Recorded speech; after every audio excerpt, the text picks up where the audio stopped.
నమస్తే, welcome to plus TV.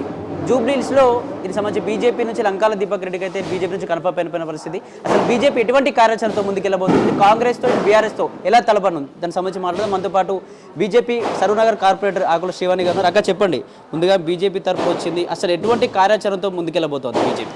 అసలుకి చెప్పాలి అని అంటే ఈ రోజు మా ప్రచారం కూడా బీఆర్ఎస్ కాంగ్రెస్ వాళ్ళే చేస్తున్నారు. బీఆర్ఎస్ వాళ్ళు మేము చేసిన అభివృద్ధిని చూసి మాకు ఓటేయండి అని అడుగుతున్నారు.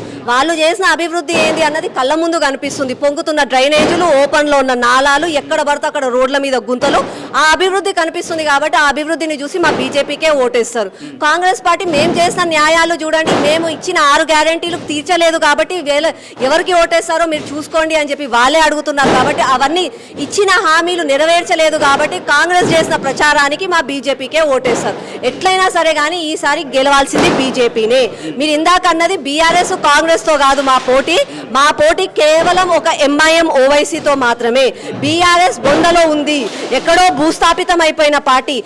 అసలుకి ఆ పార్టీలో ఉన్న నాయకులు అందులున్నారా, కాంగ్రెస్లో ఉన్నారా, అక్కడిక్కడ కాకుండా ఉన్నారా వాళ్ళకే తెలుస్తలేదు. పొద్దున్న లేసి మా కార్యకర్తలను వీళ్ళు అంటారు, కాదు కాంగ్రెస్ కార్యకర్తలను వాళ్ళు అంటారు. కాబట్టి ప్రజలు ఎవరికి ఓటేయాలో వాళ్ళే తెలుసుకోవాలి. ఇకపోతే కాంగ్రెస్ ఎప్పుడు ఎవరైతే అభ్యర్థి ఉన్నారో ఆ అభ్యర్థి ఒకప్పుడు ఎంఐఎం అభ్యర్థి. కాంగ్రెస్ టికెట్ ఇచ్చిన తర్వాత గాంధీ భవన్ కి పోలే, రేవంత్ రెడ్డి దగ్గరికి పోయి రేవంత్ రెడ్డి కాలు మొక్కలే, పోయి దారుసలాంలో ఓవైసీ కాలు మొక్కిండు. అట్లాంటి గులాంని మనకు తెచ్చుకోవడం అవసరమా, మనం ఎమ్మెల్యేగా చేసుకోవడం అవసరమా అన్నది ప్రజలే తెలుసుకోవాలి. కాంగ్రెస్ విషయానికి వస్తే డైరెక్ట్ గా మినిస్టర్స్ కూడా ప్రతి గల్లీలో పర్యటించే అవకాశం ఉంటుంది. మరి ఇక్కడ మీరు ప్లేస్ అయ్యే ఛాన్స్ ఉందా మరి బీజేపీ? ఏ మినిస్టర్లు పర్యటించినా ప్రజలకు నేను ఒకటి చెప్తాను అనుకున్నా, మిగతా 6 గ్యారెంటీలు మనకొద్దు. ఒక్కొక్క బిడ్డకి పెళ్ళైతే తులం బంగారం ఇస్తామని అన్నారు. మళ్ళీ తులం బంగారం ఇవాళ 1,30,000 అయింది. మళ్ళీ ఏమైంది? మా తులం బంగారం మాకు ఎక్కడ ఇచ్చినో అదొక్కటి అడగండి చాలు. ఆ తులం బంగారం ఇవ్వమనంటే ఓటేస్తామని చెప్పండి. ఇక్కడ బీఆర్ఎస్ విషయానికి కూడా వస్తే సింపతి కూడా వర్కౌట్ అయ్యే ఛాన్స్ ఉంది. ఎందుకంటే హస్బెండ్ చనిపోయాడు కాబట్టి మాగంటి గోపీనాథ్, ఈ సింపతి కూడా ప్రజలు ఆ రకంగా కూడా ఆలోచించి గెలిపించే అవకాశం ఉంది. ఒక మహిళగా భర్తను కోల్పోయింది కాబట్టి తన పైన సానుభూతి అన్నది ప్రతి ఒక్కరికి ఉంటుంది. మీరు ఇదే విషయం ఒకసారి దుబ్బాకాలో చూసుకుంటే దుబ్బాకాలో కూడా సేమ్ ఇలాగే అయ్యింది. కానీ అయినా కూడా దుబ్బాక ప్రజలు ఏమనుకున్నారు, మాకు కావాల్సింది అభివృద్ధి, మా పిల్లల భవిష్యత్తు మాకు కావాలి, సెంటిమెంట్స్ అవన్నీ మేము ఒక రోజు ఇంటికి వస్తే భోజనం పెడతాం, వాళ్ళకి తోడుగా ఉంటాం, అంతేగాని అభివృద్ధి విషయంలో మాత్రం కాంప్రమైజ్ కాము.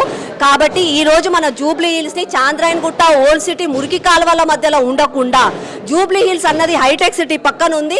హైటెక్ సిటీలో ఎలా అయితే డెవలప్మెంట్ అయిందో జూబ్లీ హిల్స్ లో కూడా డెవలప్మెంట్ కావాలి అంటే బీజేపీని గెలిపించారు. లంకాల దీపక్ ఇచ్చిన పరిస్థితి కైనా ఓడిపోయాడు, మళ్ళీ ఇప్పుడు గెలుస్తారని మీరు ఎలా నమ్ముతున్నారు మరి బీజేపీ? అప్పుడు ఒక పర్సన్ ఒక మాహోల్లో ఉండే ఆ టైంలో టీఆర్ఎస్ చేసిన అభివృద్ధి కోసం అని చెప్పి టీఆర్ఎస్ క్యాండిడేట్ గెలిచిండు.